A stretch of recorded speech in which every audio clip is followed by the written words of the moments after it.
Yes. Action hero అనే తన ట్యాగ్‌కు తగ్గట్టుగా కూడా ఒక యాక్షన్ సినిమాతో హీరో విశాల్ మన ముందుకొస్తున్నారు. అది కూడా యాక్షన్ సినిమాల స్పెషలిస్ట్ హరి దర్శకత్వంలో ఆయన సినిమా చేస్తూ వచ్చారు. ఈ కాంబినేషన్‌లో వచ్చిన ఒక సినిమా ఆల్రెడీ హిట్ అవ్వడం జరిగింది. మళ్ళీ ఈ కాంబినేషన్‌లో చాలా గ్యాప్ తీసుకుని వాళ్ళు 'రత్నం' అనే సినిమాతో వస్తున్నారు. సో ఈ సినిమాకు సంబంధించి విశాల్ ఏమంటారనేది ఆయన తెలుసుకుందాం. సార్, హరి గారి సినిమాలని ఒక ఆడియన్‌గా మేము చాలా ఇష్టపడతాం. బట్ ఒక హీరోగా ఆ సినిమా చేయడానికి మీరు ఎంత కష్టపడాల్సి వస్తుంది? 100% అండి. అంటే ఒక మామూలు సినిమాకి, హరి గారి సినిమాకి చేయడానికి చాలా తేడాలు ఉన్నాయి. నా ఆయన వచ్చి కథ చెప్పినప్పుడు నేను మార్క్ యాంటనీ సినిమాలో లాస్ట్ క్లైమాక్స్ గెటప్లో కొంచెం లావు ఎక్కాలి, ఓల్డ్ గెటప్కి. అప్పుడు వచ్చి కథ చెప్పారు. కథ చెప్పి నాకు చాలా సంతోషం ఏమంటే, హరి గారు అంటే ఒక మామూలు కొత్త డైరెక్టర్ అంటే ఈజీగా చెప్పి లేదండి కథ బాగాలేదు వద్దు అని చెప్పొచ్చు. కానీ పెద్ద డైరెక్టర్ వచ్చి చెప్పినప్పుడు మనం ఆలోచిస్తాం ఏం కారణాలు చెప్పాలి అని ఒక భయం ఉంటుంది. ఎందుకంటే ఒక ఆడియన్స్గా వినాలి ఫస్ట్. రెండు సార్లు పెద్ద హిట్ కొట్టాం. మూడోసారి వచ్చి చెప్పేటప్పుడు వింటూ ఉన్నప్పుడు అరగంట తర్వాత ఒక విషయం చెప్పారు ఆయన స్క్రీన్ ప్లేలో. నేను ఐ సెడ్ ఓకే చేస్తున్నాను సార్, రత్నం చేస్తున్నాను సార్. ఇదే డిఎస్పి చెప్పాడు ఆయన కథ విన్నప్పుడు, ఇదే సముద్రకన్య ఆయన చెప్పారు, ఇదే మురళీ శర్మ గారు చెప్పారు, ఇదే ప్రియభవాని శంకర్ చెప్పారు, అందరూ చెప్పారు. ఇదే డెఫినెట్గా ఆడియన్స్ చెప్తారు సినిమా చూసినప్పుడు. ఎందుకు వీళ్ళు మూడోసారి మళ్ళీ ఇంత ధైర్యంగా వస్తున్నారనే ఒక విషయం ఉంది కదా రత్నం. సో ఒక ఏప్రిల్ 26 రిలీజ్ చేసేది సమ్మర్ హాలిడేస్లో. ఫ్యామిలీ అందరూ హ్యాపీగా సరదాగా ఒక సినిమా ఎంటర్టైన్మెంట్ కోసం థియేటర్కి వెళ్ళి ఒక సినిమా చూద్దాం పిల్లలతో. ఆ విధంగా ఈ సినిమా డెఫినెట్గా పూర్తి అవుతుంది. హరి గారి సినిమా అంటే మీకు తెలుసు, డెఫినెట్గా యాక్షన్కి అస్సలు తక్కువ ఉండదు. అండ్ నాకు ఆయన చూసినప్పుడు ఆ లావ్ చూసిన విషయాలు ఒకే ఒక విషయం, ఆ 13 విషయాలు మళ్ళీ తీసుకురావచ్చా, ఒక 14 కిలోలు 15 కిలోలు తగ్గించాను. పర్వాలేదు సార్, చేద్దాం సార్, మంచి ఛాలెంజే నాకు. ఎందుకంటే ఆదికి వచ్చి 65 సంవత్సరాల పైన, అది మా మేకప్తో నాయుడు గారు ఉన్నారు, బాహుబలి చేసిన మనిషి, ఆయన చేశారు, బాగా కన్విన్సింగ్గా ఉంది. కానీ ఇది మనం మేకప్తో చేయలేము. ట్రైనర్ పిలిపించి వినోద్ ఇలా అడుగుతున్నారు, పాత విషయాలు అడుగుతున్నారు, 14 సంవత్సరాల ముందు చేద్దాం సార్. 28 డేస్లో వీ గాట్ ఇట్. అంటే థ్యాంక్స్ టు హరి సార్. దానివల్ల నాకు it was a life changing thing. అది నేను ఇప్పటివరకు I'm carrying it forward that thing. అదే అది హీ వాజ్ హ్యాపీ షూటింగ్ అప్పుడు చూసినప్పుడు. ఈ ట్రైలర్ చూస్తే అండి ప్రాపర్ యాక్షన్, డైరెక్ట్ మ్యాటర్లోకి వెళ్ళిపోయాం. ఎక్కడ డ్రామా లేదు, ఏమీ లేదు, చాలా క్రిస్పీగా తీసి కట్ చేయడం జరిగింది. రేపు సినిమా చూస్తున్నప్పుడు కూడా అదే తరహా స్క్రీన్ ప్లేని మనం చూడొచ్చు అంటారు ఎట్లా? 100% మీరు పాప్కార్న్ వచ్చి కింద పడి పైన చూసిన లోపల ఒక విషయం వెళ్ళిపోతుంది. అలాంటి ఒక racy screen play. And at the same time నేను ఒక విషయం చెప్తాను, డెఫినెట్గా మళ్ళీ నేను దర్శకుడుగా, డైరెక్టర్గా ఆఫ్టర్ 25 years నా ఆశ నెరవేరుతుంది డిటెక్టివ్ 2. మళ్ళీ నేను వస్తాను ప్రమోషన్కి. ఆ రోజు మీరు అడగొచ్చు, రే ఆ రోజు వచ్చి నువ్వు రత్నం గురించి చెప్పావు కానీ అలాంటి విషయాలు ఏం లేదని మీరు అడగొచ్చు. అండ్ నిజంగా నేను హామీ ఇస్తున్నాను, ఈ రత్నం సినిమాలో 100% ప్రతి లేడీస్ ఆడియన్స్ వచ్చి ఈ సినిమా చాలా బాగా నచ్చుతుంది, వాళ్ళకి అందుతుంది, అదే ముఖ్యం. ఆ విధంగా హరి గారు చాలా ప్రయత్నాలు చేశారు స్క్రీన్ ప్లేలో, ఆ విషయాలు ఉన్నాయి. సో డెఫినెట్లీ అది మాత్రం నాకు నమ్మకం ఉంది, లేడీస్ ఆడియన్స్కి డెఫినెట్గా పెద్దదిగా వాళ్ళకి పోయి చేరుతుందని ఉంది. ఎస్ అండి, విశాల్ గారు గతంలో సినిమా స్టార్లు రాజకీయాల్లో రావడం అనేది మనం చూస్తూ వచ్చాం. విజయ్ గారు అనౌన్స్ చేశారు, మీరు కూడా నామినేషన్ టైంలో అది రిజెక్ట్ అవ్వడం జరిగింది, మళ్ళీ అనౌన్స్ చేయడం జరిగింది. బట్ ఈ అనౌన్స్మెంట్ వచ్చిన ప్రతిసారి చాలా మిక్స్డ్ రెస్పాన్స్, సినిమా వల్ల ఏమవుతుంది అని చెప్పేసి. బట్ సినిమా ఎన్విరాన్మెంట్లో పెరిగి ఛాలెంజింగ్ వర్క్ చేసిన వాళ్ళకి ఈ పాలిటిక్స్ని డీల్ చేయటం అనేది సాధ్యమేనంటారు ఎట్లాగా? అది మీ ఇష్టం, అది మీరు దేనికోసం వస్తున్నారని బట్టి ఉంది. నేను నా గురించి అడుగుతున్నారంటే నాకు ఎలక్షన్ అనేది కొత్త కాదు, నేను కాలేజ్ నుంచి చూస్తున్నాను ఎలక్షన్లో, జనరల్ ఎలక్షన్లో. ఆల్మోస్ట్ 6 ఎలక్షన్లు చూసాము ఇప్పటివరకు, 3 కాలేజీలో 3 నటుడుగా. సో ఇది ఎలక్షన్ అనేది ఇప్పుడు రాజకీయం రావడం కారణం వచ్చి వీళ్ళే, రాజకీయ నాయకులే. రాజకీయ నాయకులు ఎప్పుడు నటులుగా మారారు, అప్పుడే మేము మాలాంటి నటులు రాజకీయ నాయకులు మారుతున్నాం. సో ఎందుకు మేము అంత రావాలి, మీరే పూర్తి చేయవచ్చు కదా. మీకు మీరు ప్రజలకి బాగా మంచిది చేసేస్తే మేము అలాగే పోస్టర్లో అలాగే సిల్వర్ స్క్రీన్లో ఉండి మేము ఎంటర్టైన్ చేస్తూ ఉంటాం. మాకెందుకు ఆ విషయం ఇస్తున్నారు? మీరు ఇస్తున్నారంటే గుర్తుపెట్టుకోండి, 100% పెద్ద తేడా ఉంటుంది. ఎందుకంటే మాకు ఒకే కోరికే, ప్రజలు కోరికలు తీర్చాలి. ప్రజల కోరికలు వచ్చి లాటరీ సీటు గెలవాలి, మాకు ఇల్లు 2 ఫ్లోర్లు ఇల్లు స్విమ్మింగ్ పూల్తో కావాలి, అదంతా కాదు. బేసిక్ తాగే నీళ్ళు, చదువుకునే చదువు, ఉద్యోగాలు, మెడికల్ హెల్ప్, ఇదంతా వాళ్ళు ఎదురు చూస్తారు.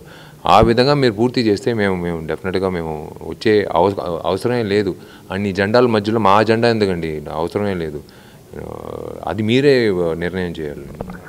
అంటే 25 ఇయర్స్గా అండి చాలా అగ్రెసివ్గా ఉంటారు, డైరెక్ట్ ఫేస్ టు ఫేస్ మాట్లాడతారు, విషయం ఉంటే ప్రాబ్లం ఉంటే డైరెక్ట్ మీరు ప్రశ్నిస్తూ ఉంటారు. అంటే మీ యొక్క ఈ గుణం అనేది కూడా మీకు కొన్నిసార్లు ఇబ్బందులు తీసుకొచ్చిన కారణాలు ఉన్నాయి. ఎట్లా అంటే సినిమాల రిలీజ్ల పరంగా కానీ దీన్ని ఏమంటారు ఎట్లా చూస్తారు? సార్ ఇబ్బందులు అంటే నేను చెప్తాను ఒకే ఒక విషయం సార్. ఇవాళ ఉన్న సమాజంలో మంచిది చేసేది చాలా కష్టం, చెడ్డది చేసేది చాలా ఈజీ. ఇప్పుడు ఇవాళ సమాజంలో మీరు మంచిది చేయాలంటే అన్ని విషయాలు మీరు సిద్ధంగా ఉండాలి. ఇదంతా జరుగుతుందని సిద్ధంగా ఉండాలి. చాలా ఈజీగా చేసుకుంటూ వెళ్ళిపోవచ్చు, ఏం అవదు అని. అదంతా ఏం లేదు. వెనక నుంచి పొడుస్తారు, ముందు నుంచి పొడుస్తారు, అటు నుంచి ఇటు నుంచి ఏడు నుంచి వస్తారని తెలియదు.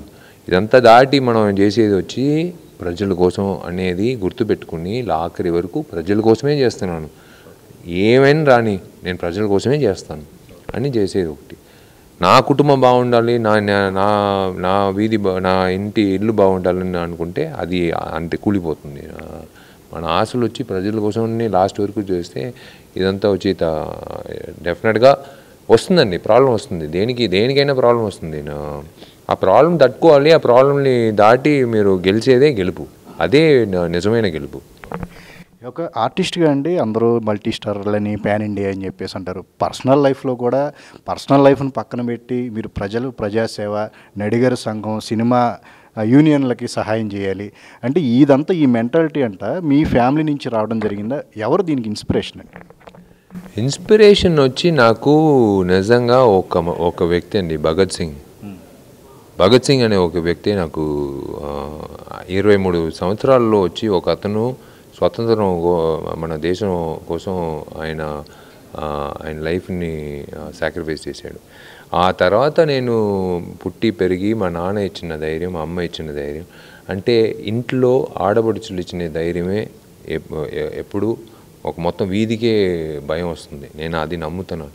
ఎందుకంటే మా ఇంట్లో మా అమ్మ వచ్చి ఎవరైనా ఫోన్ చేసి మీ అబ్బాయి జాగ్రత్తగా ఉండమని చెప్తే మా అమ్మ వచ్చి ఒకే విషయం చెప్తుంది, బాబు నువ్వు చెప్పేది ఫస్ట్ అడ్రస్ నోట్ చేసుకో, ఇది మా అడ్రస్సు, అది నువ్వు 9 నుంచి 6 గంటల లోపల రామాక, ఎందుకంటే షూటింగ్లో ఉంటాడు, మళ్ళీ నువ్వు వెయిట్ చేయాల్సి పడుతుంది, 6:30 తర్వాత వాడి దగ్గరే నువ్వు చెప్పు. అలాంటి సపోర్ట్ వచ్చి మాకు మా అమ్మ నాన్న మాకు నేర్పారు. రే నువ్వు సంపాదించింది ఎవరి ద్వారా? ఆ ప్రేక్షకుల ద్వారా. ఆ ప్రేక్షకులు నువ్వు ఏం చేయబోతున్నావు, మళ్ళీ తిరిగి ఇవ్వరా, ఏదైనా ఒక విధంగా ఇవ్వండి. అందుకే అమ్మ పేరులో ఉండే ట్రస్ట్ ద్వారా పిల్లలకి, ఆడపిల్లలకి మేము చదువుకోవాలని ఆశ, లైక్ డబ్బులు లేదు. రైతులకి ఒక బోర్వెల్ వేయడానికి డబ్బులు లేవు. ఇలాంటి వాళ్ళకి మేము వీలంత వరకు మేము ప్రయత్నం చేస్తాం. సో ఆ ధైర్యం వచ్చి ఇంటి నుంచే వస్తుంది. సో అంటే పాలిటిక్స్కి మళ్ళీ వచ్చేసరికి విద్యా, వైద్యం అనేది ప్రధానమైన ఈరోజు అతిపెద్ద ప్రజలకి ఇబ్బందికరంగా మారింది. రాజకీయ నాయకులు కనుక వీటిని ఫ్రీగా ఇస్తామంటే కనుక ఖచ్చితంగా ఏ ప్రాబ్లం లేదు, మీరు అన్నట్టు ఇందాక ఎవరి పనాలు చేసుకోవచ్చు అంటారు. అంటే ఒక మీరు పొలిటీషియన్ వస్తే కనుక ఈ విధంగా ఏమన్నా తీసుకువచ్చే ప్రయత్నాలు ఏమైనా చేస్తూ ఉంటారు?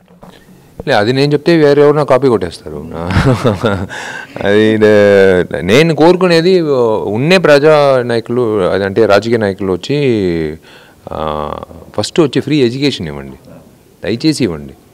వద్దండి ఎడ్యుకేషన్ వచ్చి అంత ఖర్చు పెట్టి అడ్మిషన్ ఫీ కట్టి ఎంతమంది అండి. మీరు కరెక్ట్గా మీరు ఫ్రీ ఎడ్యుకేషన్ ఇచ్చి చూడండి, పల్లెటూరు నుంచి ఎంతమంది పిల్లలు పెద్ద పెద్ద కలెక్టర్లు, పెద్ద పెద్ద డాక్టర్లు, పెద్ద పెద్ద ఇంజనీర్ అవుతారు నేను రాసి పెడతాను. నేను మా ట్రస్ట్ ద్వారా నేను ఎంతమందిని నా పిల్లలు వచ్చి ఇంకొక 2 సంవత్సరాల్లో, ఇంకొక 3 సంవత్సరాల్లో పెద్ద ఎత్తులో ఉంటారు, ఒక పెద్ద స్థాయిలో ఉంటారు ఈ సమాజంలో. నేనే అలా ఒక వ్యక్తిగా, ఒక ఒంటరి వ్యక్తిగా చేస్తున్నా అంటే మీరు గ్రీన్ సిగ్నేచర్ వేసే ఇదిలో ఉన్నారు. మీరు ఆ గ్రీన్ సిగ్నేచర్ వేస్తే చాలు, ఫ్రీ ఎడ్యుకేషన్ చేయండి, ఈ సమాజం వేరేలా ఉంటుంది. సార్ అండి, ఈ ప్రస్తుతం పాన్ ఇండియా కల్చర్ బాగా పెరిగిపోయింది. తెలుగు సినిమా, తమిళ సినిమా, ఈవెన్ మలయాళం కూడా సూపర్ హిట్స్ కొడుతున్నాయి, మంచి కంటెంట్ ఓరియంటెడ్ చేస్తున్నాయి. అంటే ఈ దిశగా మీరు చేస్తున్న డైరెక్ట్ కూడా చేస్తున్నారు. ఫర్దర్గా మీరు నటించడం కానీ, డైరెక్షన్ చేయడంలో కానీ ఇలాంటి ఒక పాన్ ఇండియా సబ్జెక్ట్ అనేది మీ మైండ్లో ఉందా? ఎంత ప్లానింగ్ ఏంటి సార్? సార్, నాకు పాన్ ఇండియా అనేది నాకు తెలియదు సార్. అది నాకు ఆ విషయం అనేది చాలామంది, నేను డిటెక్టివ్ కథ చెప్పడానికి బాంబే వెళ్ళినప్పుడు కూడా చాలామంది ఇది పాన్ ఇండియా సినిమానా అన్న. నాకు తెలియదండి. నా గ్రౌండ్లో నేను 6 కొట్టాలి, అందుకే నేను వచ్చాను. నా ఆడియన్స్కి ఒక కొత్త రకమైన ఒక వ్యక్తిని తీసుకొచ్చి ఇతను ఎక్కడో చూసాం కానీ ఇంత బాగా నటిస్తున్నాడా ఇతను, అదే నాకు కావాలి ఒక డైరెక్టర్గా. నాకు పాన్ ఇండియా అనేది నాకు నమ్మకం లేదు. I don't believe in that. ఎందుకంటే పాన్ ఇండియా అని చెప్పి ఆ ఊర్లో ఆ లాంగ్వేజ్కి మాత్రం రీచ్ అవ్వాలని చెప్పి ఇటు కాదు అటు కాదు మధ్యలో ఇరుక్కున్నాం అనుకోండి, దాని నుంచి బయటకు వచ్చేది చాలా కష్టం. మన గ్రౌండ్లో ఫస్ట్ 6 కొడదాం, ఆటోమేటిక్గా ఈ దేవుళ్ళు వచ్చి ఇంకో గ్రౌండ్ ఇస్తారు, మళ్ళీ ఇంకో గ్రౌండ్ వస్తుంది. అది ఆటోమేటిక్గా జరుగుతుంది. సిరీస్ ఆఫ్ విక్టరీస్ వస్తుంది ఆ సినిమాకి. ఆ పాన్ ఇండియా అనేది గుర్తుపెట్టుకుని సినిమా స్క్రిప్ట్ నేను ఎప్పుడు, ఈ సినిమా కూడా నేను రాయలేదు. Universal, love is a universal subject, action is a universal subject. ఇదంతా when you write it you should understand that there is nothing called pan India. ఈ నడిగర్ సంఘం దానికి సంబంధించి విజయ్ గారు కూడా ఒక చెక్ అనేది ఇవ్వడం జరిగింది. సో ఫర్దర్గా దీనికి సంబంధించిన అప్డేట్స్, అంటే బిల్డింగ్ అనేది కట్టడం, ఈ ప్లానింగ్ ఎలా జరుగుతుంది? అదో నాకు దక్కిన ఒక మిత్రుడు నా లైఫ్లో ఈ ఒక రత్నం ఏప్రిల్ 26 మాత్రమే రిలీజు. నాకు ప్రతిరోజు ఒక రత్నం నాతో కలిసి ఉన్నాడంటే అది కార్తీ చేసే ప్రయత్నం, విశాల్ కాదండి, కార్తీ చేసే ప్రయత్నంలో ఈ నడిగర్ సంఘం బిల్డింగ్ ఈ సంవత్సరం డెఫినెట్గా వస్తుంది.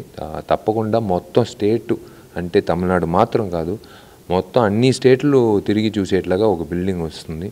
మీరు చూస్తారు డెఫినెట్గా. Thank you.